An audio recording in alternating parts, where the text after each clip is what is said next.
Tuan-tuan, Allah Ta'ala bagi pada kita percaya kepada Al-Quran. Mari percaya kita pula pada Al-Quran. Allah Ta'ala turunkan signifikannya Al-Quran tu dalam bulan Ramadan. Dalam bulan Ramadan juga diwajibkan kita puasa. Syahrul Ramadan allazi unzila fihi al-Quran hudal linnas wa bayyinatin minal huda wal furqan.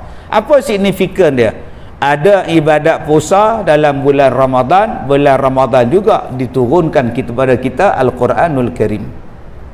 Signifikan dia ialah semua orang Islam terima bab puasa. Macam itulah hendaknya kamu terima Al-Quran. Sepatutnya begitu. Tapi yang berlaku terbalik dah sekarang. Semua orang terima Ramadan, puasa seluruh dunia, tapi bukan semua orang yang terima Al-Quran. Yang ni lah. Kalau hang tak percaya pada sifat Allah, rosak iman hang. Hang tak percaya kepada malaikat, jadi kufur. Hang pertikaikan Nabi Muhammad, hang jadi kafir. Kalau tak percaya pada Quran, apa hukum? Dia rukun iman. Rukun iman kena terima semua. Ada satu orang dia menulis dalam Facebook dia, dia warning dekat suami dia, abang, jangan bagi tahu dekat saya, ambillah contoh Nabi Muhammad sebagai suami misali, bapa misali. Nabi Muhammad bukan contoh terbaik seorang suami, bukan contoh terbaik seorang bapa. Kita nak sebut kepala bapa kat dia, kesian tuan. Dia boleh cakap Nabi Muhammad bukan contoh terbaik seorang bapa dan seorang suami, sebab meninggalkan isteri dan anak-anak dia, dan Nabi Muhammad duk beribadat dalam gua Hira. Adakah ni contoh seorang suami yang baik? Gila ke apa orang ni tuan? Hang hina tu Nabi Muhammad tu. Yang kamu duk peleceh tu Nabi Muhammad, kekasih Allah, Tuhan sekalian alam, yang Allah didik dia, yang Allah latih dia, yang Allah wahyukan dia. Allamahu syadidul quwa, Allah yang latih dia, Allah yang ajar dia. Tiba-tiba dia kata Nabi Muhammad bukan contoh manusia terbaik. Bagi dekat kita, siapa dia contoh terbaik? Kalau hang kata Nabi Muhammad bukan contoh suami terbaik, bagi tahu nama orang lain yang lebih baik daripada Nabi yang jadi suami. Bagi tahu. Abang Jamil, Abang Jamil nak cari butang baju tak jumpa, terjun dalam sungai, bini tu nombor 3 dua hambat, tengah-tengah buat kereta sport, mai Cina mana tu terjun. Yang tu suami terbaik. Mau mati pun susah, mau hidup pun susah, pegang bendera. Adakah dia contoh terbaik? Hang nak bagi contoh? Hang nak bagi contoh siapa? Maradona, suami terbaik. Cristiano Ronaldo, suami terbaik. Bagi tahu. Nabi Muhammad dia beribadat, dia berkhulwah dalam gua. Hang tak tengok lagi Nabi Ibrahim bawa anak dia, heret anak dia, bawa isteri dia pergi tinggal di Mekah. Di Mekah waktu tu bukan ada Maidin, nasi kadar makbul pun tak ada, pelita lagi tak ada, tak ada, ayak pun tak ada. Ditinggalnya isteri, ditinggalnya anak dia di tengah-tengah kota apa nama Mekah yang batu batan, rumah pun tak ada, ayak pun tak ada, apa pun tak ada. Nabi Ibrahim kata, ajar aku nak balik, aku nak balik Palestin. Duduk sini, pah-pah kata lagu tu, tak tengok belakang dah, balik terus pergi Palestin. Hang tak nak kata apa kat Nabi Ibrahim? Apa punya laki tinggal bini ayak apa pun tak ada, duit tak tinggal, air mineral tak tinggal, makanan tak ada, kurma pun tak ada, dia apa? Lah Siti Hajar tanya kat Nabi Ibrahim, abang tinggalkan kami ni sebab Allah suruh tinggal ya? Nabi Ibrahim angguk, Allah yang suruh aku tinggalkan kau berdua di sini. Kalau gitu abang balik. Tak apa, kalau Allah suruh kami yakin. Balik Nabi Ibrahim. Bila dia kata Allah yang perintahkan aku tinggal kau berdua.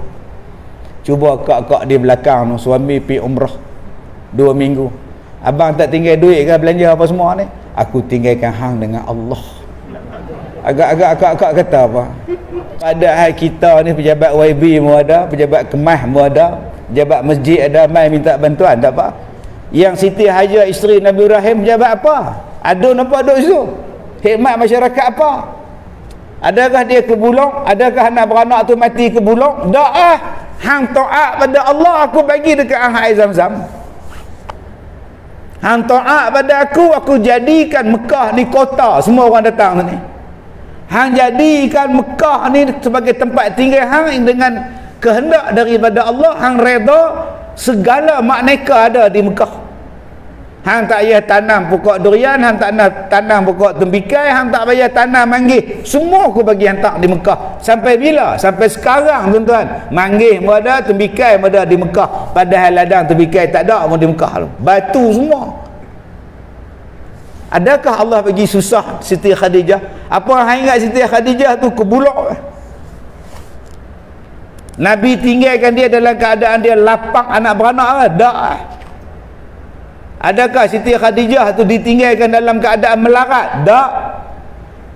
Satu lagi bodoh dia ni tentang sejarah, dia tak tahu. Dia ingat Nabi Muhammad masa naik atas gua tu budak-budak, anak-anak dia budak je mak. Anak dia menikah habis dah. Bukannya dia anak-anak Nabi tu kecil cek tentang umur 2 bulan Nabi tinggal. Hang nak petikai Nabi Muhammad dengan sebab Siti Khadijah tu, dia kata wahai abang opilah duk tu. Abang duduk di sini, duduk tengok Kaabah, orang duduk telanjang, duduk keliling Kaabah. Nabi ni tak boleh nak tengok orang duduk keliling Kaabah, duduk telanjang, orang Quraisy. Dia bukan macam kita, lagi telanjang lagi ramai tengok. Oh, kita lagi tak pakai apa, duduk keliling Kaabah, lagi ramai tengok. Awak teropong. Siap awak sejadah sandang tengok. Nabi bukan jenis tu. Nabi kata aku tak boleh tengok hampa bertepuk, hampa bersiul, hampa duduk telanjang, duduk keliling Kaabah. Aku tak boleh tengok. Aku nak pergi tempat jauh. Daripada jauh dia nampak Kaabah tapi dia tak nampak orang lah. Siti Khadijah kata abang pergi abang. Tak apa, pergi. Hak rumah ni cek jaga. Cek ni pun business woman. Bukannya kebulung. Dia bukan isteri, dia bukannya macam kita ni. Duk harap nganga ya. Dia pun orang yang kaya. Rumah dia ada, pembantu dia ada, pilah abang. Akibat daripada Siti Khadijah tu taat pada suami dia. Apa jadi pada Siti Khadijah? Perempuan yang pertama masuk Islam. Perempuan yang dijamin syurga. Bayangkan. Dengan sebab dia bagi Nabi tu naik atas gua tu, dapat wahyu, nama dia Al-Quran, turun Quran di situ. Dengan sebab tu Nabi dilantik jadi Rasul, dan sampai sekarang kita ni boleh baca Quran yang Nabi dapat daripada apa? Pengorbanan seorang perempuan nama dia Siti Khadijah. Hang tak nampak lagi kebaikan Nabi naik atas gua. Hang boleh kata Nabi Muhammad tu bukan contoh teladan yang baik. Kalau tak ada perempuan macam Siti Khadijah, hang tu pun tak jadi isteri yang baik. Tak ada contoh yang kata isteri yang baik. Bila Siti Khadijah ditunjuk, ni dia baru kata perempuan yang baik. Turun Quran di situ. Tapi ni jenis liberal tuan-tuan. Hari ni Pak Ahmad liberal ni, dia masuk dalam masyarakat. Dia menulis dan masyarakat baca. Dan orang pakat mengikut dia. Orang tak nak ikut pula Quran. Sedangkan patutnya ikut Quran. Tilka ayatullahi natluha alaika bilhaq. Kita pula perikut orang yang tak suka dengan Nabi, orang yang tak suka dengan Quran, untuk kita ikut. Jadi tuan-tuan yang saya hormati, sebab tu kita ni cari jalan macam mana nak bagi orang faham Islam, nak bagi faham Quran. Maka tok-tok guru kita, ulama-ulama kita ni, dia tahu dah. Zaman dulu tuan-tuan, fahaman liberal, plural, fahaman sesat dia ni, dia bukannya bukannya mudah untuk disebarkan. Tetapi ulama-ulama kita tahulah, benda-benda macam ni akan sampai satu saat begitu mudah untuk disebarkan. Dia tak payah buat ceramah, dia hanya tulis dalam Facebook saja. Dia tak payah buat kuliah nak kutuk Nabi Muhammad, tak payah tuan-tuan. Dia cuma menulis dalam makalah, dia tulis dalam Instagram, tak pun dia cuma buat 3 minit dalam TikTok. 3 minit dia tunjuk tangan ke atas, tunjuk tangan ke bawah, duduk gelek kepala sikit, selesai masalah. Berapa ribu followers dia. Bukannya susah tuan-tuan, dia kutuk makanan Nabi Muhammad, makanan sunnah. Ya, bila sebut habatus sauda ubat, dia buat itu. Habatus sauda itu boleh merosakkan buah pinggang. Aku sepak sekali lagi dia ni tuan-tuan. Tuan-tuan tak geram ke tengok ni? Dia boleh kata habatus sauda ni produk sampah tuan-tuan. Yang Nabi cakap segala ubat ada pada habatus sauda melainkan mati, asam. Ubat tu ada pada habatus sauda melainkan mati je, tak ada ubat. Boleh dia kata astaghfirullahalazim, habatus sauda bukan ubat. Dia boleh tak merosakkan buah pinggang? Akulah tuan-tuan. Hak Nabi kata hang tak percaya, hang nak percaya kata siapa? Kalau Nabi cakap hang tak percaya, hang nak percaya kata siapa? Kita dah sebut sedekah, kita dah sebut sedekah Rasulullah. Maha benar Allah Ta'ala, maha benar Rasulullah. Habis tu hang nak percaya siapa?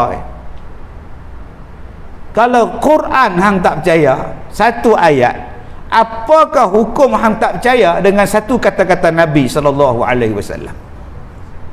Sedangkan dia adalah rukun iman. Percaya pada Nabi tu rukun iman, tak boleh bantah dia. Dia betul semua. Yang salah kita, hak Nabi tu betul semua. Serupalah dengan Quran, dia betul semua. Kita ni belum tentu betul, melainkan kita ikut kepada Al-Quranul Karim dan hadis-hadis Nabi SAW. Sebab itu ulama-ulama kita tahu dah, macam-macam cara orang nak buat lari daripada Quran dan hadis. Maka ulama-ulama ni cari jalan macam mana orang boleh mendengar Al-Quran, boleh mendengar hadis. Macam mana nak bagi dengar? Kepung mereka ni supaya dengar kita. Maka ada orang buat sebelum sembahyang Jumaat, nama dia tazkirah Jumaat. Sebelum sembahyang Jumaat kita tazkirah lah. Pak siapa ni? Hang ni maghrib pun hampa buat, Jumaat pun hampa buat. Sebab ada orang yang waktu Jumaat saja dia datang sembahyang, maghrib dia tak datang, subuh lagi tak datang. Jadi kami track dia, waktu bila? Waktu sembahyang Jumaat, sebelum sembahyang 15 minit dengar tazkirah lah. Ada macam tu. Ada pula yang datang ke maghrib, datang ke masjid hanya waktu tarawih. Tarawih baru nampak muka, lain tak ada. Kita duduk sebelah dia, habis-habis sembahyang isyak, tanya dia, main tengok anak sini ke? Tak lah, memang saya duduk sini. Loh, tak pernah nampak. Rumah tak mana tu, flat tu. Oh, tak pernah nampak apa. Memang saya main tarawih, lepas ni cukup bulan tak main dah. Bila dia main hanya waktu tarawih saja, setahun pula nak datang. Bila dia nak mengaji, maka masjid kata selepas tarawih kita buat ceramah, biar dia dengar Quran, biar dia dengar hadis. Jangan duk dengar Facebook ni. Dia tak boleh pergi mana? 4 rakaat berhenti, lepas tu sambung ceramah, lepas tu sambung lagi 4. Tengok dia belah. Pak siapa dia belah? Malah dengar ceramah, tapi zuhur dia main. Kalau gitu kita buat kuliah zuhur, dia maki pula, haram jadah tu kuliah zuhur pula dah. Setiap tempat kita buat supaya dia dengar hak kita je. Lah tak mau dengar ke? Bila tak mau dengar juga mati. Di kubur pun kita buat lagi. Nampak tak tuan-tuan? Ulama dulu-dulu tu dia cari jalan supaya orang dengar, supaya orang yang dengar ni dia tak dakwa kita. Aku tak tahu, aku pegang hak depa kata, masjid tak buat apa pun, ustaz tak ceramah apa pun, pi tarawih hari tu depa tak cakap, pi sembahyang zuhur hari tu depa tak cakap, hari tu cuti nuzul Quran depa tak buat apa, saya tidur. Lah ni dia tak boleh bagi alasan.